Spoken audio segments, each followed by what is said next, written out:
Assalamualaikum warahmatullahi wabarakatuh. Bismillahirrahmanirrahim. Alhamdulillahi rabbil alamin. Wa bihi nasta'in wa ala umurid dunya waddin. Wassalatu wassalamu ala asyrafil anbiya'i wal mursalin Sayyidina wa habibina wa syafi'ina wa qurrati a'yunina wa maulana Muhammadin wa ala alihi wa ashabihi wa dzurriyyatihi ajma'in, amma ba'd. Asyhadu an la ilaha illallah wa asyhadu anna Muhammadar Rasulullah wa ufawwidu amri ilallah. Innallaha basirum bil ibad. Hasbiyallahu la ilaha illa huwa alaihi tawakkaltu wa huwa rabbul arsyil azim. Qala Allahu ta'ala fi kitabihil karim hikayatan an nabiyillahi Musa alaihi salam. Rabbi syrah li sadri wa yassir li amri wahlul 'uqdatam min lisani yafqahu qawli.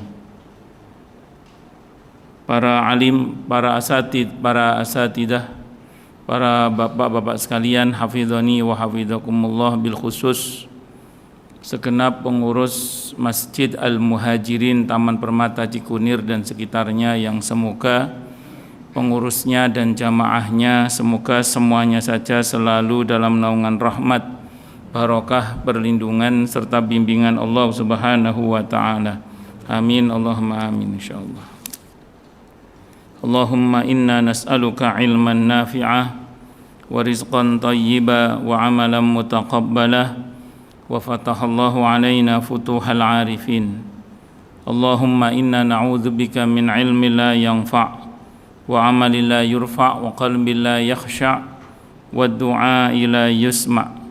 Allahumma ati anfusana taqwaha wa zakkiha anta khairu man zakkaha anta waliyuha wa maulaha. Amin, Allahumma amin, insyaallah.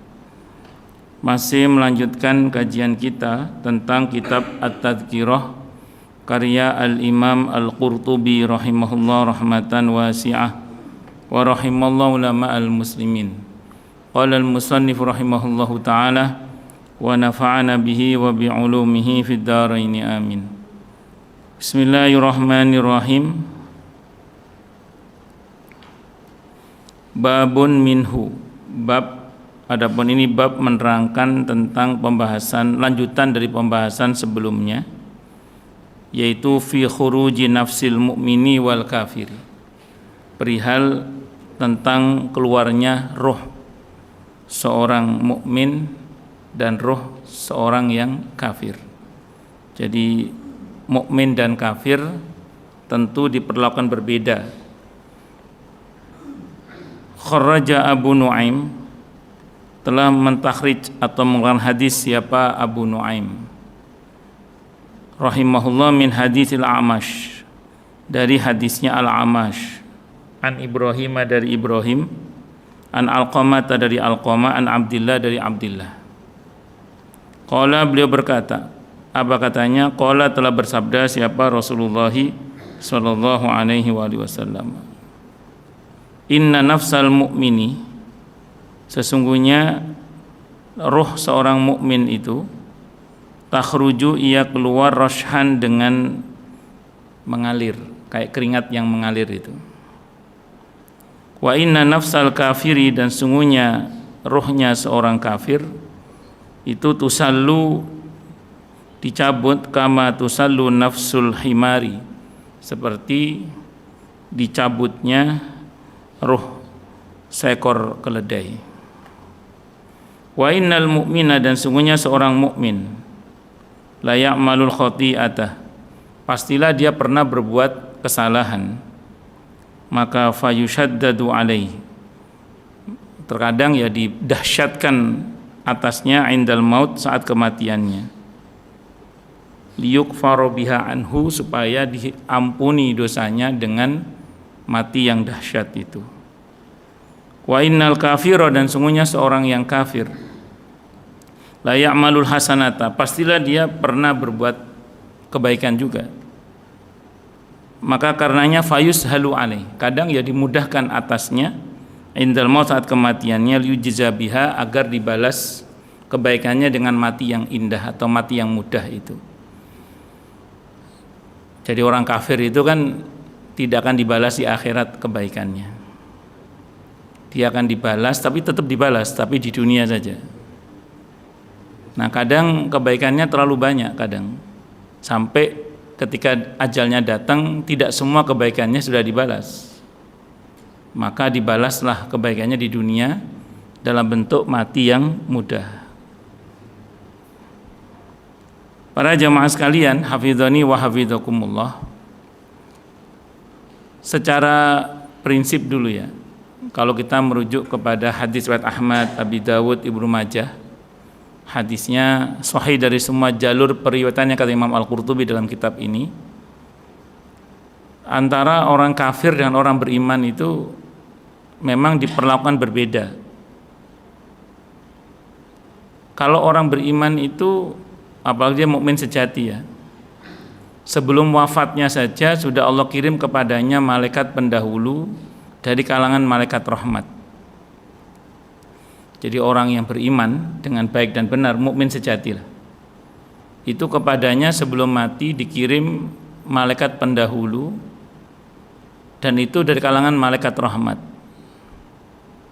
Siti Aisyah radhiyallahu anha ketika menjelaskan hadis itu, beliau mengatakan bahkan itu terjadi 1 tahun sebelum orang itu meninggal dunia. Kalau di hadisnya Nabi tidak menyebut waktunya. Siti Aisyah yang mensyarah hadis itu, beliau mengatakan itu bahkan terjadi 1 tahun sebelum orang itu meninggal dunia. Dalam riwayat itu Nabi menjelaskan keberadaan malaikat pendahulu ini bisa disaksikan oleh orang yang akan meninggal itu sejauh mata memandang. Sejauh mata memandang.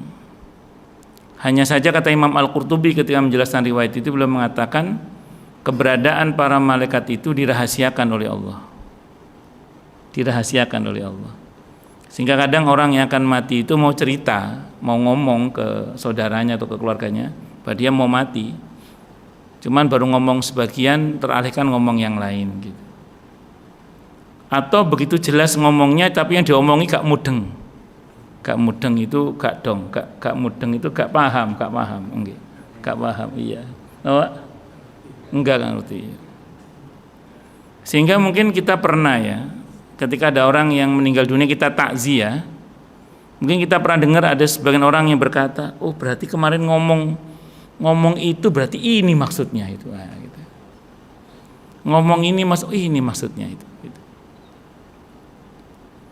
Sehingga pernah ada jamaah saya itu, suaminya sebelum meninggal, 2 pekan sebelum meninggal itu sambil nengok cucunya, karena selama ini yang ngomong cucunya beliau. Kata beliau ini, nanti kalau bapak pergi yang jagain adik siapa ya? Gitu. Pikiran, dan itu diulang-ulang, pikiran keluarganya itu pergi itu ya tugas keluar kota gitu maksudnya. Ternyata pergi yang dimaksud adalah meninggal dunia. Ini contoh aja. Dulu Allahyarham guru saya itu, waktu saya masih aliyah, itu pernah ngomong ke teman-teman siswa, ke murid-murid beliau lah, tanggal sekian ini SIM saya habis gitu.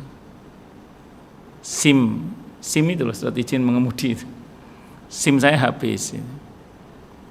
Di waktu dimana beliau menyebut habis SIM-nya itu, di hari itu beliau wafat. Wallahu a'lam bishawab. Itu kan ya gitu, kayak mau ngomong gitu tapi dibuat lupa oleh Allah atau dialihkan yang lain. Karena memang keberadaannya dirahasiakan oleh Allah para malaikat ini. Kata Imam Al-Qurtubi gitu. Atau begitu jelas ngomongnya, sing diomongi gak mudeng, gak paham. Ada seorang kiai itu tahun 2014 umroh itu. Pas umroh itu beliau cerita sama adiknya, tadi saya mimpi ketemu malaikat. Apa katanya Kang? Katanya saya mau mati katanya. Ya sama adiknya dikira ngomong sambil lalu gitu aja. Begitu pulang, itu mimpinya di Nabawi mimpinya. pas di Nabawi mimpi ketemu malaikat itu. Terus begitu pulang, beliau ini rajin sekali berdakwah. Kata adiknya, Kang, kamu itu sedang sakit, mau istirahat. Kata beliau, mau mati kok malah istirahat itu gimana? Mau mati kok malah istirahat. Qadarullah pas bulan Ramadan sedang seusai berbuka, habis adzan maghrib berbuka, terus sholat sunnah sambil nunggu iqamah maghrib itu beliau wafat sambil nunggu. Jadi meninggalnya dalam keadaan sedang menunggu sholat. Allah. Kalau ayah saya Allah yarham itu pas ceramah di depan jamaahnya beliau pidato ini, ayah saya Allah yarham. Ini ceramah terakhir saya ya, setelah ini anak saya yang melanjutkan. Ibu saya itu cerita sama saya, bapakmu udah ngomong ceramah yang terakhir katanya, nanti setelah ini anak saya yang melanjutkan. Dan qaddarallah memang itu ceramah terakhir beliau. Selang berapa waktu memang akhirnya beliau wafat. Itu ayah saya Allah yarham. Dan yang melanjutkan adik saya. Itu seperti itu. Pun lanjut. Nah, itu sudah beda. Beda sama orang kafir. Orang kafir itu sama, ada malaikat pendahulu juga yang datang. Dan itu kata Siti Aisyah sama 1 tahun sebelum orang itu meninggal dunia. Cuman bedanya kalau orang beriman, malaikatnya malaikat rahmat. Kata Siti Aisyah radhiyallahu anha, malaikat rahmat ini bertugas membantu yang bersangkutan untuk beramal yang soleh, sehingga wafat dalam keadaan husnul khatimah. Allah. Nah ini beda sama si kafir tadi. Yang datang itu malaikat adab. Kalau malaikat adab, seliurannya setan dari bangsa jin untuk menggoda dia untuk husnul khatimah itu nggak dihalangi sama sekali. Kalau malaikat rahmat masih ada peran membantu supaya husnul khatimah ini biarin aja. Maka tidak jarang dia mati dalam keadaan yang paling buruk. Na'udzubillahi min syarri dzalik. Nah, nanti pada hari H di mana malaikat maut datang untuk orang beriman, orang yang baik menurut Allah, itu malaikatnya SOP-nya wajib permisi terlebih dahulu, ngucap salam, wajib itu. Itu di samping hadisnya tadi, kalau Al-Qur'annya di surah An-Nahl ayat 32 itu. Kalau mau lengkapnya dari ayat 30, 31, 32. Itu tentang orang-orang yang bertakwa. Apa kata Allah? Alladzina tatawaffahumul malaikatu thayyibina yaquluna salamun alaikum. Orang yang bertakwa itu adalah orang yang baik menurut Allah, yang diwafatkan oleh para malaikat utusan Allah dengan cara yang baik. SOP-nya wajib mengucap salam. Wajib mengucap salam, permisi dulu. Salamun alaikum. Sementara kalau orang kafir, orang zalim, gak pakai permisi, teko ngono ae wis. Dalam wujud yang medeni. Medeni niku serem lah. Nah, sementara kalau yang ke orang beriman itu wajah malaikatnya itu indah. Saya nggak ngomong ganteng karena malaikat kan nggak laki nggak perempuan, semuanya indah bentuknya, wangi, bersih, harum, masya Allah. Nah itu bedanya itu. Yang satu pakai permisi, yang satu nggak pakai permisi. Ya, monggo jenengan saya kita ini pilih aja mau malaikatnya permisi dulu apa nggak pakai permisi dulu ya monggo. Mumpung masih hidup. Nah, pada saat kematiannya pun menjelang kematian maksudnya, itu kalau orang yang beriman diucapi salam oleh Allah. Sehingga malaikat ini mengatakan Allah menyampaikan salam kepada Anda. Sehingga si mayit ini menjawab Allahumma antas salam wa minkas salam tabarakta ya dzal jalali wal ikram. Kalau dapat salam dari Allah selamat apa selamat? Selamat, apalagi namanya Pak Selamat, mesti selamat. Dapat salam dari Allah. Untuk orang beriman itu dapat salam dari Allah. Orang kafir alih-alih salam harus sing teko is malaikat koyo ngono. Nah, sampai kemudian pencabutan nyawa dimulai.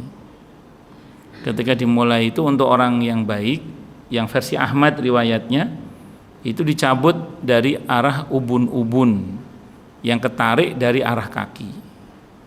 Yang dicabut dari arah ubun-ubun yang ketarik dari arah kaki. Itu orang yang bertakwa. Dicabut sakit ini bukan nggak sakit, karena innalil mauti sakarat. Kematian itu memiliki sakarat, sakit yang berlipat-lipat rasanya. Jadi ini sakit ini rasanya, swakid pakai dal bahkan. Wah, sakitnya luar biasa. Jadi ini sakit luar biasa ini, bukan nggak sakit ini. Dicabut set gitu, dicabut udah. Saya pernah dapat cerita dari guru saya. Beliau ini cerita gini. Pernah ketika beliau masih kecil dipanggil oleh simbahnya. Coba pegang kaki mbah, dipegang kakinya, dingin. Ini keluarga ahlul Quran ini, keluarga ahlul Quran. Terus dingin tuh naik ke atas terus, diikuti oleh guru saya itu. Saat itu gurunya masih kecil. Diikuti aja pegang kaki mbah terus itu. Sampai sini la ilaha illallah, wafat mbah. Orang dulu itu, sependek yang saya pernah tahu ya, orang dulu itu kalau jenguk orang sakit, dipegang betisnya adem, pahanya anget. Ngomongnya apa? Kumpulin, sudah dekat. Dipegang betisnya adem, pahanya anget. Udah kumpulin, udah dekat. Dan ini SOP-nya sama, sampai sini berhenti dulu. Falaula idza balagatil hulqum. Karena saat itu wa antum hina idzin tanzurun. Berhenti sebentar. Sampai sini. Saat itu orang yang akan mati itu ngelihat tempat tinggalnya. Falaula idza balagatil hulqum wa antum hina idzin tanzurun wa nahnu aqrabu ilaihi minkum walakin la tubsirun. Nah, begitu ngelihat tempatnya surga bagi orang beriman kan ngelihat surga. Ada riwayat tapi lemah dalam kitab ini itu. Oleh malaikat ditawari mau kembali ke dunia atau lanjut. Kata orang yang akan mati itu, lanjut aja lah. Sumpek di dunia itu katanya, lanjut aja. Ngelihat surga. Nah, sebagian ulama menjelaskan karena ngelihat surga itu maka sakaratul maut yang menyakitkan itu nggak terasa. Karena saking sewenengnya, bukan cuma senang, saking sewenengnya ngelihat surga itu sampai rasanya sakaratul maut itu hilang sudah. Para ulama berdalil dengan kisah Nabi Yusuf. Dalam surah Yusuf itu ketika kaum wanita diberi hidangan buah plus pisau untuk dikupas, dan Nabi Yusuf disuruh keluar, saat itu mereka berkata, ma hadza basyara in hadza illa malakun karim. Oh, ini bukan manusia, ini malaikat ini. Nah, sehingga tanpa terasa mereka mengiris tangan mereka. Enggak terasa. Kata para ulama, ngelihat Nabi Yusuf aja enggak terasa sakitnya, apalagi melihat surga. Kata para ulama itu gitu. Disitulah sakitnya sakaratul maut itu enggak dirasakan lagi, saking sewenengnya ngelihat surga itu. Itu begitu. Maka karena dengan senang hati roh itu mau keluar, yang versi Ahmad redaksinya mirip akhir surah Al-Fajr ayat 27 dan seterusnya itu. Ya ayyatuhan nafsul mutmainnah irji'i ila rabbiki radiyatan mardiyah. Sampai situ.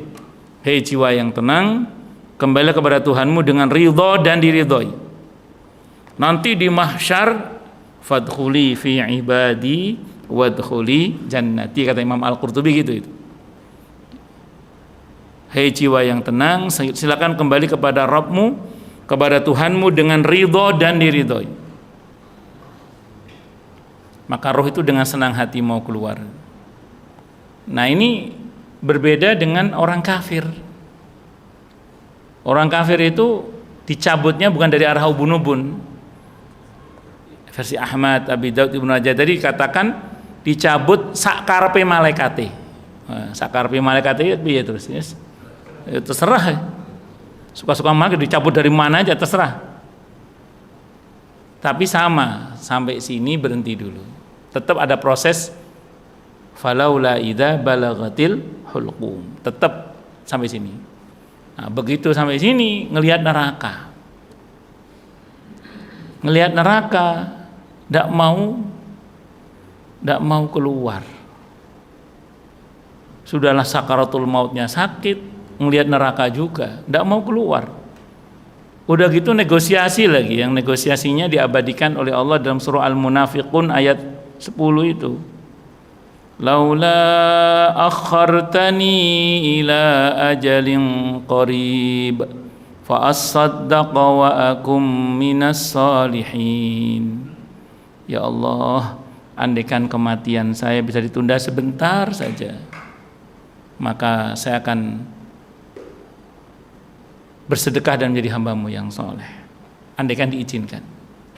Tapi di ayat 11-nya Allah tegas mengatakan bahwa ajal itu tidak bisa diakhirkan walaupun cuman sesaat, sehingga negosiasi ditolak.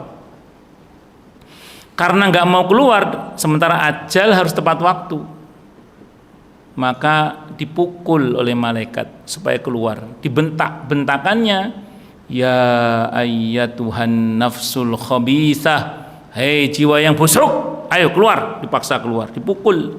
Surah Al-An'am ayat 93, Surah Muhammad ayat 27, dipukul, dipaksa keluar. Na'udzubillahi min syarri dzalik. Dan selanjutnya perlakuannya tetap pasti berbeda sudah itu. Itu seperti itu. Nah, yang bagian kedua dari riwayat yang kita baca tadi itu menjelaskan tentang bahwa keadaan seseorang ketika kematiannya itu tidak serta-merta menunjukkan status orang itu di sisi Allah Subhanahu wa taala. Mungkin saja ada orang yang beriman matinya itu kayak sangat sulit sekali misalnya gitu. Sementara mungkin pernah juga ada sebagian orang melihat ada orang kafir matinya tenang-tenang saja. Maka riwayat tadi menjawab, terkadang seorang beriman itu didahsyatkan dalam proses kematiannya karena masih ada sisa dosa yang Allah berkenan ingin mengampuninya dengan dahsyatnya sakaratul maut itu, sehingga ketika dia wafat dia dalam keadaan sudah diampuni oleh Allah Subhanahu wa taala. Dan sebaliknya, ada sebagian orang yang kafir yang matinya tampak indah itu karena dia punya kebaikan yang belum dibalas seumur hidupnya, sementara di akhirat tidak mungkin kebaikannya dibalas, maka hanya dibalas di dunia ini, maka dimatikan dengan mati yang indah. Maka jangan terkecoh. Itu satu dulu. Dalam pembahasan yang lain Imam Al-Qurtubi menjelaskan kematian itu sejatinya kejadian rohani, bukan kejadian jasmani. Kadang ada orang yang tampak sulit dalam proses kematiannya bukan karena rohnya menderita, kata Imam Al-Qurtubi, tapi karena penyakit fisik yang dia derita. Jadi ada orang beriman tuh tampak sulit matinya, tapi bukan berarti rohnya menderita. Bisa jadi rohnya tenang-tenang saja. Yang menderita itu fisiknya karena penyakit fisik yang dia derita. Sehingga ada orang matinya mungkin menghitam, bukan karena diadab, serosis misalnya, gagal ginjal misalnya, naudzubillah misalnya ya, misalnya. Karena ada orang mau mati itu kayak orang gelagapan, orang tenggelam, ternyata dia memang kena sakit misalnya paru-paru atau apalah yang serupa itu. Jadi kata Imam Al-Qurtubi gitu. Dan sebaliknya ada orang yang mungkin matinya tampak tenang tapi rohnya sangat menderita sebenarnya, karena kita nggak tahu hakikat yang terjadi pada roh itu. Itulah kenapa kita tidak boleh gampang menghukumi seseorang yang misalnya kita tampak sulit dalam matinya kita berkata kayaknya dia suul khotimah kayaknya. Nggak boleh itu. Karena bagaimana juga bagi orang yang beriman itu adalah merupakan bagian dari penghapusan dosa, dan belum tentu itu ruhnya begitu. Bisa jadi itu kata Imam Al-Qurtubi itu lebih kepada penyakit fisik yang dia derita. Dan jangan terkecoh dengan mati indahnya orang kafir, karena bisa jadi hakikat ruhnya menderita atau tadi merupakan balasan amal dia yang belum selesai di dunia ini. Puncaknya dibuat mati indah itu, karena di akhirat tidak akan dibalas kebaikannya itu. Itu seperti itu. Ini diantara penjelasan-penjelasan para ulama berkaitan dengan masalah ini. Ya tentu besar harapan kita, semoga kita termasuk yang husnul khatimah, syahid di jalan Allah Subhanahu wa taala. Amin Allahumma amin. Babu ma jaa anna lil mauti sakarat, anna lil mauti sakaratin wa fi taslimil a'dha'i ba'duha ala ba'din wa fi ma yasirul insanu ilai. Bab ini menerangkan tentang bahwa sungguhnya kematian itu memiliki rasa sakit yang luar biasa, dan menerangkan pula tentang ucapan salam anggota tubuh sebagian kepada sebagian yang lainnya, dan menerangkan pula tentang kemana manusia itu perginya seusai kematiannya. Secara prinsip kematian itu secara sunnatullah, maksud saya, semua kematian itu pasti ada sakaratnya. Inna lil mauti sakarat. Jadi kematian itu memiliki rasa sakit yang luar biasa. Itu secara prinsip dulu. Terus kemudian secara prinsip juga yang perlu kita pahami bersama, bahwa begitu manusia itu mati bukan selesai begitu aja. Karena ternyata kematian itu, istilah kematian bagi kita, maksud saya, itu adalah matinya badan, dan sama sekali bukan matinya roh. Nah, ini harus dipahami dulu. Karena sesungguhnya begitu roh lepas dari badan, perjalanan akhirat dimulai dari situ. Jadi barzah itu gerbangnya akhirat. Jadi barzah itu gerbangnya akhirat. Saat ini yang kita tinggali kan namanya ardun, bumi. Bumi ini punya sifat dunia. Dunia itu sifatnya. Dunia dari kata dana artinya pendek sebentar. Berarti mau atau tidak mau, suka atau tidak suka, dengan senang hati atau terpaksa, semua kita akan lanjut ke alam berikutnya, namanya alam barzakh. Sehingga saya sampaikan di sini bahwa bumi ini bukan tempat tinggal, tapi tempat meninggal. Dan kita bukan penduduk bumi. Kita ini penduduk akhirat yang masih tinggal di bumi. Kita ini. Saya ulang, kita ini bukan penduduk bumi, bukan. Kita ini penduduk akhirat yang masih tinggal di bumi. Sehingga saya ulang tadi, mau atau tidak mau, suka atau tidak suka, dengan senang hati atau terpaksa, harus lanjut ke alam berikutnya, namanya alam apa? Barzakh. Dan sebelumnya ada rahim, sebelumnya ada alam azali. Jadi bumi ini kalau merujuk pada dalil yang ada, bumi ini alam ketiga yang kita tinggali. Setelah sebelumnya kita berada di rahim, setelah sebelumnya kita berada di alam azali. Alam azali itu alam ketika kita berupa roh saja tanpa badan. Dan saat Allah hendak kirim kita ke sulbi orang tua kita, ada cuplikan dialog yang Allah abadikan dalam Al-Quran di surah Al-A'raf ayat 172 itu, alastu birabbikum qalu bala syahidna. Kalau jenengan berkesempatan baca dalam kumpulan Sahih Hadits Qudsi, itu nampaknya saat kita di alam azali itu sudah ada pembicaraan antara kita dengan Allah terkait dengan kurikulum kehidupan kita. Nah, ketika kemudian kita hendak dikirim ke sulbi orang tua itu, yang Allah abadikan dalam surah Al-A'raf itu cuplikan dialognya saja itu. Alastu birabbikum qalu bala syahidna. Sehingga kita dikirim ke dunia ini sudah diberi kurikulum oleh Allah untuk hidup sebagaimana yang dibicarakan dengan Allah saat kita berada di alam azali itu. Ya, sampai sekarang sebagian kita jadi suami, jadi orang tua, sebagian Allah kasih amanah, sebagian Allah kasih amanah ini itu macam-macam. Ya, itu pertanyaan kita, bisa nggak berbuat sesuai dengan kurikulum yang telah Allah arahkan sebagaimana diatur dalam syariat-syariatnya dan begitu seterusnya. Ketika kita tidak penuhi itu dengan segala konsekuensinya, maka manusia itu akan dengan sadar diri mengetahui bahwa oh ya, memang dia nggak pantas untuk masuk surga, dan atau memang dia pantas masuk neraka atau bagaimana. Itu seperti itu. Nah, alastu birabbikum itu hanya cuplikan dialognya saja. Nah, terus kemudian sampailah di alam rahim itu, sampai di bumi sekarang ini jasad itu kita pakai, karena di rahim itu kita punya jasad pertama kali dan dipakai sampai sekarang. Nanti di alam barzakh roh lanjut ke alam berikutnya. Dan roh ini tidak mati, yang mati itu jasad. Dari mana kita tahu bahwa roh itu tidak mati? Allah yang mengabarkan kepada kita dalam sebuah firman-Nya di surah Al-Mu'minun ayat 99 sampai dengan 100 itu. hatta idza jaa ahadahumul maut qala rabbirji'un la'alli a'malu salihan fima taraktu kalla innaha kalimatun huwa qailuha wa min waraihim barzakhun ila yaumi yub'atsun. Hingga ketika telah datang kematian kepada salah seorang di antara mereka, yang mati itu ngomong, loh katanya mati kok ngomong, ya berarti nggak mati. Tapi mati, iya mati jasadnya, kok ngomong ruhnya. Apa kata ruhnya? Rabbirji'un, wahai Tuhanku, wahai Rabbku, kembalikan aku ke dunia lagi. Untuk apa? La'alli a'malu sholihan fima taraktu, agar aku bisa berbuat baik yang dulu aku tinggalkan. Jadi penyesalan itu terjadi untuk sesuatu yang kita mampu tapi tidak mau.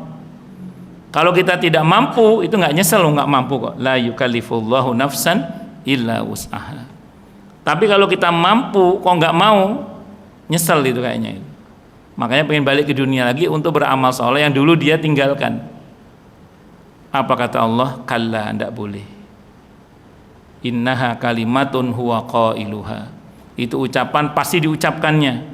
Tapi penyesalan setelah kematian itu percuma tak berguna. Nah, kalau mau menyesal sekarang mumpung masih hidup. Karena setua apapun kalau menyesal berarti sadar namanya. Setua apapun kalau menyesal namanya apa? Sadar. Tapi kalau sudah nyawa di sini atau sudah mati, penyesalan itu betul-betul penyesalan, dan itu percuma tak berguna. Wa mi waraihim barzakh. Wara' bimana amam, dan di hadapan mereka ada barzakh, dinding yang kokoh hingga pada hari di mana mereka dibangkitkan kembali oleh Allah Subhanahu wa taala. Wah, itu kalau diizinkan yang di kuburan pulang semua itu, Pak. Kalau diizinkan. Kata Allah kalla, tidak boleh kata Allah. Innaha kalimatun huwa qailuha wa min waraihim barzakhun ila yaumi yub'atsun. Allahu akbar. Nah, itu, dan itu masih barzah itu. Nanti ada kiamat. Setelah kiamat ada yaumul ba'ats, hari kebangkitan. Nah, di hari kebangkitan inilah kita punya jasad lagi, Pak. Kita punya raga lagi. Cuman raga yang baru ini tidak seperti raga yang sekarang ini. Kalau raga yang sekarang ini dibentuk oleh Allah berdasar informasi genetika kedua orang tua kita. 23 kromosom ayah, 23 kromosom ibu, kata orang biologi. Tapi nanti di yaumul ba'ats, begitu kita dibangkitkan dari kubur, bentuk tubuh kita dibentuk berdasar informasi amal. Az-zalzalah yauma idzi yasdurun nasu ashtatan liyurau a'malahum. Pada hari di mana manusia itu keluar dari kuburnya dengan bentuk tubuhnya yang mawacem. Bukan macam-macam, Pak, mawacem. Karena Allah menggunakan kata ashtata. Ashtata itu bentuk jamak dari kata syatta. Syatta itu kata tunggalnya, artinya macam-macam. Ini Allah pakai jamak. Kata tunggalnya itu syatta, itu artinya udah macam-macam. Ini Allah pakai jamak, ashtata. Apa terjemahannya? Mawacem itu berarti saking banyak macam. Liyurau a'malahum, agar diperlihatkan kepada mereka akibat dari perbuatan mereka. Maka nanti ada yang wujuhu yauma idzin na'imah, wajahnya sumringah, sumeh, bukan siomay ya, sumeh. Kenapa? Li sa'iha radiyah, karena dulu di dunia dia gemar beramal atau berusaha dengan penuh dengan keridhaan kepada Allah. Li sa'iha radiyah. Tapi ada yang wujuhu yauma idzin khasyi'ah, tertunduk, malu, lecek, kumel, dan macam-macam. Ada yang cacat, bahkan di surah Toha ayat 124, 125, 126. Nanti itu ada orang yang di mahsyar, kata Allah, orang ini berkata, lima hasyartani a'ma wa qad kuntu basira. Ya Allah, kenapa engkau kiring aku dalam keadaan buta, padahal tadinya saya ini melek loh ya Allah. Tadinya saya melek loh ya Allah. Kenapa sekarang kok malah buta saya ini? Apa kata Allah? Kadzalika atatka ayatuna fanasitaha wa kadzalikal yauma tunsa. Sebagaimana dulu telah datang kepadamu ayat-ayat kami dan kamu mengabaikannya, sebagaimana dulu kamu mengabaikannya, sekarang pun kamu diabaikan. Ini sifat al-halimnya Allah ya. Murka saja santun bahasanya Allah itu. Itu Allah murka, cuman bahasanya santun banget. Kalau diterjemahkan versi Jawa Timur, sebagaimana telah datang kepadamu ayat-ayat kami, tapi matamu tidak pernah pakai untuk membacanya, sebagaimana dulu matamu tidak pernah pakai untuk membacanya, maka sekarang matamu dibutakan. Kira-kira gitu. Itu kalau versi Jawa Timurnya gitu kira-kira. Kira-kira itu. Allahu Akbar. Itu yaumul ba'ats. Nanti ada mahsyar, ada hisab, ada pembagian rapot, ada hisab, ada mizan, ada sirat, surga neraka. Semoga untuk kita surga tanpa hisab, tanpa adab. Amin. Allahumma amin insyaallah. Oh, jadi ke depan perjalanan kita itu masih panjang. Bukan cuma panjang, panjang. Dan ingat tadi, kita bukan penduduk bumi. Kita ini penduduk akhirat yang masih tinggal di bumi. Dan saya sering sampaikan di sini bahwa aneka kemudahan-kemudahan dalam perjalanan berikutnya hanya bisa dipesan di dunia ini saja. Aneka fasilitas, kemudahan, kenyamanan, keamanan dalam perjalanan berikutnya ini, barzah dan seterusnya ini, semua fasilitas hanya bisa dipesan di dunia ini saja. Maka pandai-pandailah membeli dan memesan kebaikan untuk bekal perjalanan berikutnya, supaya perjalanan kita dibuat nyaman oleh Allah, dimudahkan oleh Allah, diselamatkan oleh Allah. Semoga nggih, amin Allahumma amin insyaallah.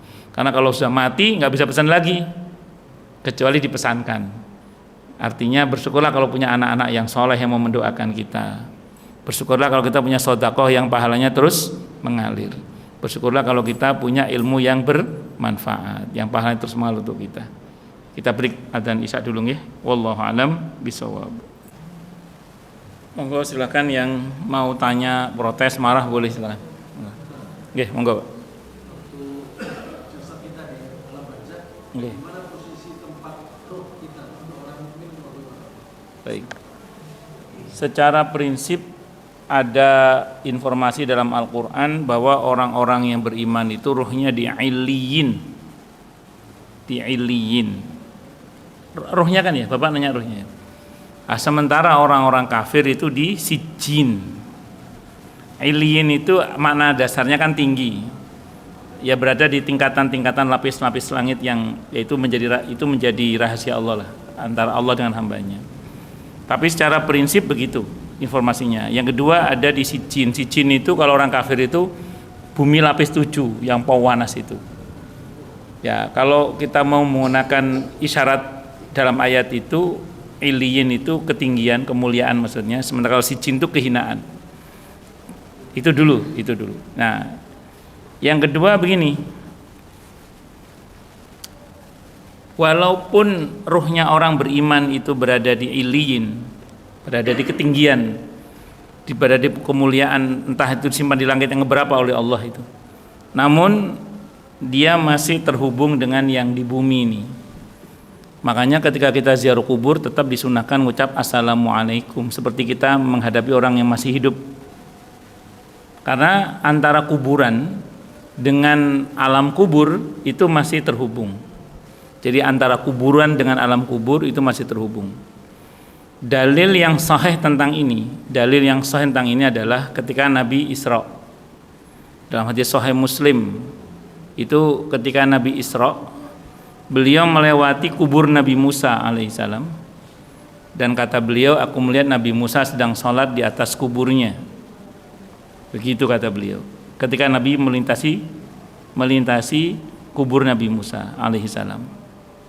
Dan ketika Nabi Mi'raj ketemu sama Nabi Musa juga enggak? Ketemu di langit keberapa? Ada dua riwayat itu, langit ke-7, langit ke-6 ya. Itu ada dua riwayat. Nabi Musa Nabi temui di kuburannya ditemui, tapi Nabi juga menemui Nabi Musa di langit ke-6 itu. Itu menunjukkan bahwa antara Illiyin dengan kuburan itu terhubung, masih terhubung. Tidak usah bayangkan beliau mondar-mandir itu, nggak usah gitu. Itu perkara gaib. Kalau kata Ibnu Qayyim Al-Jauziyah rahimahullah dalam kitab Ar-Ruh, beliau mengatakan Ini jangan dipahami sebagaimana pemahaman duniawi itu. Karena ini sudah perkara ukhrawi, jadi nggak usah dibayang-bayangkan, diimani saja kata beliau. Itu kalau kata Imam Al-Qurtubi, kata Imam Ibnu Qayyim Al-Jauziyah rahimahullah itu gitu. Itu seperti itu. Wallahu a'lam bishawab. Ngoten nggih? Monggo yang lain silakan. Nggih, monggo Pak Haji. Kalau ada yang mengatakan bahwa nyawa seseorang itu belum ke atas gitu, jadi hanya kerabian kepada jawabnya. Iya. Nggih.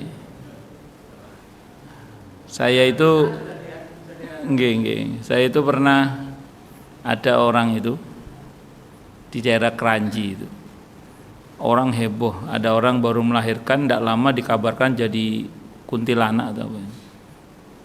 Itu saya agak marah mengatakan gini, kamu itu tega banget, orang udah mati masih difitnah jadi kuntilanak, saya bilang gitu.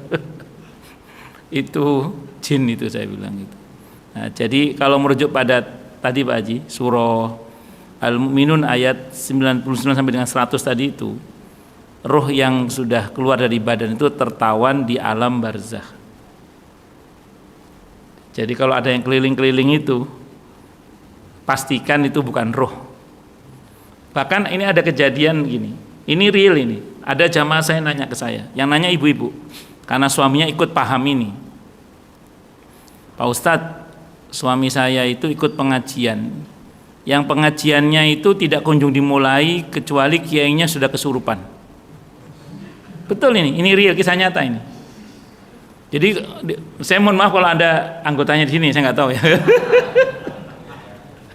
Ini real, orang Jakarta Timur. Jadi dia ini kalau pengajian gini ya, itu nggak kunjung-kunjung dimulai pada klesak-klesik. Kok belum mulai? Ya guru kita belum kesurupan gitu. Nanti begitu kesurupan ngakunya itu syekh siapa, wali siapa, nabi siapa gitu. Ngakunya itu. Terus mereka berdalil menggunakan firman Allah di surah Ali Imran ayat 169 itu. Wala tahsabannal ladzina qutilu fi sabilillahi amwata bal ahya'un 'inda rabbihim yurzaqun. Jadi orang-orang yang mati terbunuh di jalan Allah itu enggak mati, mereka hidup di sisi Tuhan mereka dan mereka diberi rezeki. Jadi mereka punya keyakinan bahwa roh-roh yang masuk ke tubuh sang kiai itu adalah roh-rohnya tokoh-tokoh yang memang tidak mati gitu. Nah, terus gimana Ustadz nanya gitu ke saya kan? Saya bilang, ya saya pakai ayat itu juga. Ayat itu betul Bu, nggak salah ayat itu. Mereka hidup, tapi hidupnya di sisi Tuhan mereka, bukan dari badan ke badan. Maaf Bu, saya bilang gitu. Sependek yang saya tahu nih, saya belum pernah loh baca hadis Nabi itu terima wahyu terus sahabat kesurupan itu. Malaikat Jibril masuk ke badan, belum pernah saya. Belum pernah baca saya. Yang saya tahu kalau merujuk pada dalil-dalil yang ada, yang masuk ke tubuh manusia yajri majrad dam itu setan yang saya tahu. Itu yang saya tahu. Ya kalau nggak jin kafir ya jin fasik itu aja. Itu yang saya tahu. Makanya ibu harus hati-hati saya bilang. Begitu. Jadi secara prinsip mereka tertawan di alam barzah. Nah, di alam barzah itu ada yang dapat nikmat, ada yang dapat adab. Yang diiliin dengan nikmatnya, yang disijin dengan adab yang diterimanya. Ngerti nggih Pak Haji? Wallahu a'lam bishawab. Nggih, monggo.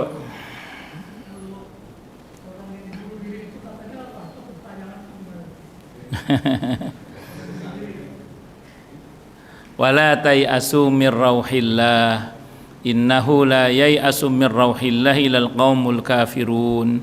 Janganlah kalian berputus asa terhadap rahmat Allah, karena tidak ada yang berputus asa terhadap rahmat Allah kecuali orang-orang yang kafir. Maka dalam hal ini orang yang mati bunuh diri itu sejatinya dia mati dalam keadaan kufur nikmat. Para ulama tidak menghukumi kafir keluar dari Islam, bukan, tapi kufur nikmat. Karena dia berputus asa terhadap rahmat Allah, maka dia dihukumi mati dalam keadaan mati kafir kufur nikmat. Jadi bukan kafir keluar dari Islam. Dan yang bersangkutan dia dihukumi mati su'ul khotimah.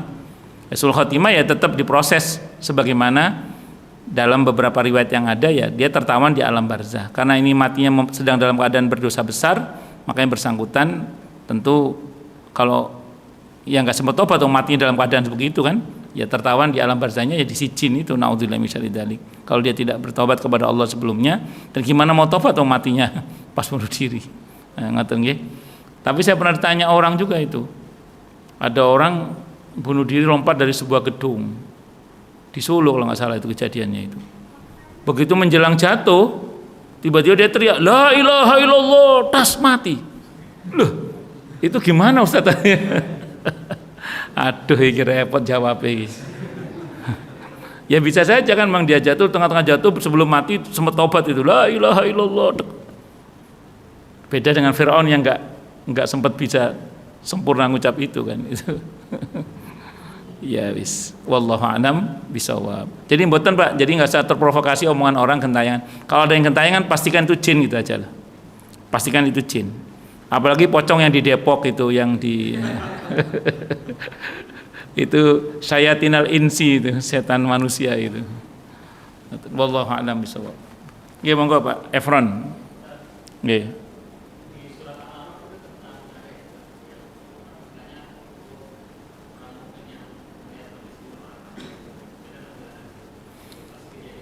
Ya, jadi gini. Secara prinsip orang kafir itu kan tidak bisa mengakses orang beriman. Tapi orang beriman itu diberi oleh Allah akses untuk mengakses orang-orang kafir yang ada di neraka. Jadi ahli surga itu dengan izin Allah itu bisa mengakses ahli neraka. Itu ada cuplikan dialog itu di mana ahli surga bertanya kepada ahli neraka, "Ma salakakum fi saqar?" Apa yang buat kamu masuk neraka Sakor? Qalu lam nakum minal musallin wa lam nakun nut'imul miskin. Dulu saya tidak sholat dan saya dulu tidak peduli memberi makan orang-orang miskin. Terus dalam hadis yang sahih riwayat Ahmad, riwayat Ibnu Majah, ketika ahli surga sudah masuk surga itu, mereka bertanya, mana dulu teman saya yang pernah sholat bersama dengan saya, yang pernah puasa bersama dengan saya? Itu itlaqul juz'i radatul kull, menyebut sebagian maksudnya seluruh kebaikan. Kalau kita terus mana dulu teman ngaji saya, mana dulu teman goes saya, masuk ke teman goes. Oh, yang bersihkan dalam kebaikan yang Allah ridhoi. Rupanya yang ditanya itu ada di neraka. Apa perintah Allah? Jemput dia, ajak bareng masuk surga. Nah, itu pentingnya kita punya teman kalangan orang-orang soleh. Itu diantaranya. Hadisnya dari Ibnu Majah, hadisnya sahih. Jadi memang untuk orang beriman ahli surga diberi akses oleh Allah untuk mengakses neraka. Tapi ahli neraka itu tidak bisa mengakses ahli surga kecuali diakses oleh ahli surga. Itu yang saya tahu. Wallahu a'lam bishawab. Kalaupun nanti ada bentuk siksa di neraka dengan diperlihatkan surga, itu lebih kepada ngiming-ngimingi, Pak. Itu betul ada itu nanti. Di sini ada itu. Jadi di antara bentuk siksa neraka itu ditampakkan kepada ahli neraka itu surga, nikmatnya surga. Tapi yang diiming-imingi aja, diiming-imingi itu apa?